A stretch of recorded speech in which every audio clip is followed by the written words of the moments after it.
Welcome to రచ్చా media. నేను మీ శివప్రసాద్. పశ్చిమ గోదావరి జిల్లా తాడేపల్లిగూడెంలోని ఫ్రూట్స్ భవానీ దీక్షాపీఠంలో ఈ రోజు అయితే మహాన్యాస రుద్రాభిషేకం కార్యక్రమం జరుగుతుంది. అయితే ఈ కార్యక్రమం ప్రతి ఏటా గత 11 సంవత్సరాలుగా నిర్వహిస్తున్నట్లుగా ఇక్కడ నిర్వాహకులు చెప్తున్నారు. అయితే ఈ దసరా ఉత్సవాల సందర్భంగా దేవి శరన్నవరాత్రుల్లో భాగంగా వచ్చే సోమవారం రోజు ఇక్కడ విశేష పూజా కార్యక్రమాలతో పాటు ఒక శివలింగాన్ని ఏర్పాటు చేసి దానికి 11 రకాల పళ్ళరసాలతో పాటు పంచామృతాలతోటి ఇక్కడ అభిషేకం నిర్వహిస్తారు. ఇక్కడ భవానీ మాలాధారంలో ఉన్న వారితో పాటు వారి కుటుంబ సభ్యులు కూడా ఈ అభిషేకంలో పాల్గొంటారు. ఇక్కడ ఈ అభిషేకంలో గత 10-11 సంవత్సరాల నుంచి పాల్గొన్న ఈరోజు తాడేపల్లిగూడెం టూ టౌన్లో ఏర్పాటు చేసినటువంటి ఫ్రూట్స్ భవానీ దీక్షాపీఠం గత 13 సంవత్సరాలుగా ఈ పళ్ళ మార్కెట్లో ఏర్పాటు చేయడం అయింది. ఎప్పుడు కూడా ఇక్కడ ఈ పీఠం ఏర్పాటు చేసిన తర్వాత భవానీలు మాలాధారం ధరించడం, 45 రోజులు దీక్ష పూనిన తర్వాత ఈ 45 రోజుల్లో భాగంగా ఎప్పుడైతే నవరాత్రులు స్టార్ట్ అవుతాయో నవరాత్రుల్లో లక్ష కుంకుమార్చన, అలాగే సరస్వతి పూజ, ఆ తర్వాత రుద్రాభిషేకం ఇక్కడ మహా ఇంపార్టెంట్గా ఎప్పుడు చేస్తూ ఉంటాం. ప్రతి ఒక్కరు కూడా ఈ రుద్రాభిషేకంలో పాల్గొని ప్రతి భవానీ ఆ భవానీ యొక్క మాతలు పిల్లలు అందరూ కూడా పాల్గొన్న తర్వాత వాళ్ళకి ఇందులో విశిష్టత కనపడడం, ఈ రుద్రాభిషేకం చేయించుకోవడంలో ఎంతో విశిష్టత కనపడడంతో ప్రతి సంవత్సరం కూడా ఈ రుద్రాభిషేకం చేయడం జరుగుతుంది. ఈ రుద్రాభిషేకం మా భవానీలు అందరూ బాగుండాలి, అందులో మనం ఉండాలనే ఆలోచనతో, అలాగే తాడేపల్లిగూడెం నియోజకవర్గంలో ఉన్న భవానీలు అందరూ బాగుండాలి, అలాగే రాష్ట్రంలో ఉన్న భవానీలు అందరూ బాగుండాలి.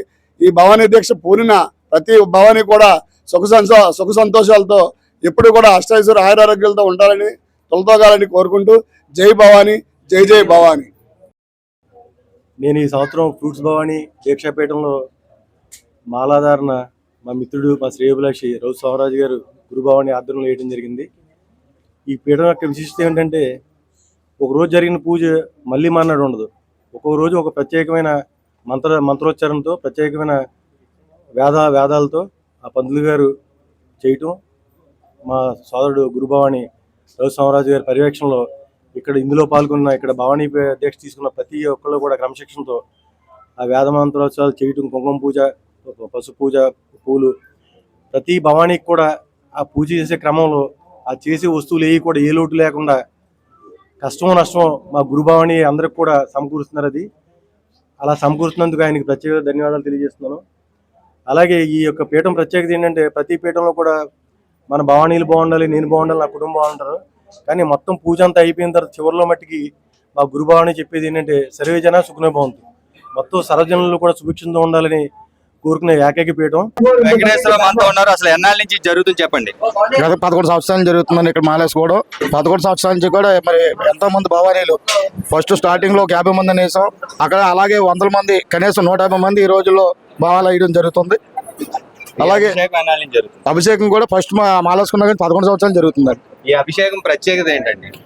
ఇది సోమవారం రోజు ప్రతి సంవత్సరం కూడా నవరాత్రుల్లో వచ్చే సోమవారం రోజు మా పీఠంలో జరుగుతుందండి. సోమరాజు గారి ఆధ్వర్యంలో ఈ పీఠం వచ్చేసరికి తాడేపల్లిగూడెం ఫ్రూట్స్ మార్కెట్లో ఉంటుంది. ఈ యొక్క రుద్రాభిషేకం విశిష్టత ఏంటంటే మనకున్నటువంటి దోషాలు, మనకున్నటువంటి ఏదైనా బాధలు కానీ మన కోరికలు అన్నీ కూడా తీరుతాయి ఈ రుద్రాభిషేకం ద్వారా. ఇది ఏంటంటే మామూలుగా మనం ఉన్నప్పుడు అయితే ఇంటిల్లేదో 10 చేసుకుంటాము. ఇప్పుడు ఇక్కడ ఏంటంటే సుమారు 130-150 మంది దాకా మాలాధారణ వేసుకోవడం జరిగింది. అందరూ కూడా సామూహికంగా జరుపుకోవడం జరుగుతుంది. ఇది ప్రతి సంవత్సరం కూడా ఇలాగే జరుగుతుంది. చాలా విశిష్టంగా ఉంటుంది ఇది. అది ఇక్కడ భక్తులు చెబుతున్నమాట. 11 సంవత్సరాలుగా నిర్విరామంగా ఇక్కడ రుద్రాభిషేక కార్యక్రమం జరుగుతుందని, దీనివల్ల ఒక్కరు ఈ చేసుకోవడం రుద్రాభిషేకం కంటే కూడా 100 మందికి పైగా 130 మంది ఈరోజు రుద్రాభిషేకంలో పాల్గొన్నామని ఈ విశిష్టమైన కార్యక్రమానికి సహకరించిన వారందరికీ కూడా ధన్యవాదాలు చెప్తూ ఉన్నారు. చూస్తూనే ఉండండి మీ అభిమాన ఛానల్ రచ్చా మీడియా.